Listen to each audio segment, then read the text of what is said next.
La tuberculose est un membre émérite du club des grandes tueuses. Comme beaucoup d'entre elles, elle ne choisit pas ses victimes uniformément. Les 22 pays les plus touchés par la maladie sont essentiellement en Asie et en Afrique. À elles deux, l'Inde et la Chine concentrent plus de 45% des cas de tuberculose dans le monde.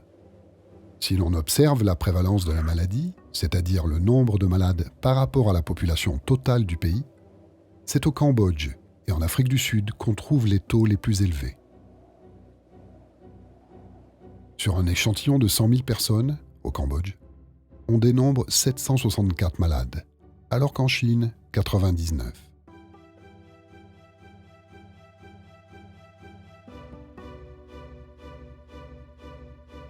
Dans certaines régions du monde, la maladie se propage plus rapidement qu'ailleurs.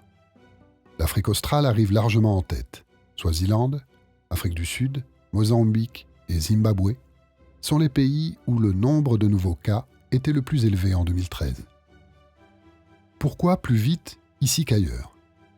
La réponse tient en 4 lettres. SIDA, SIDA. Car la tuberculose est une maladie opportuniste. Elle profite de l'affaiblissement des personnes séropositives pour les attaquer. En Afrique du Sud, au début des années 2000, alors que l'épidémie de VIH frappe le pays de plein fouet, le nombre de cas de tuberculose explose.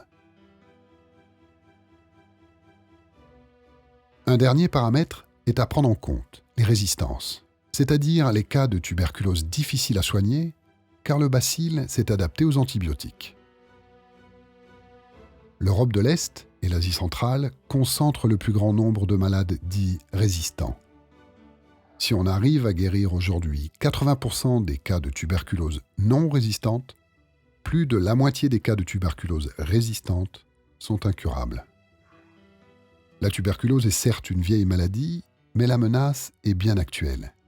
La co-infection avec le virus du sida et la multiplication des résistances rendent encore plus urgent le besoin de nouvelles armes contre la maladie.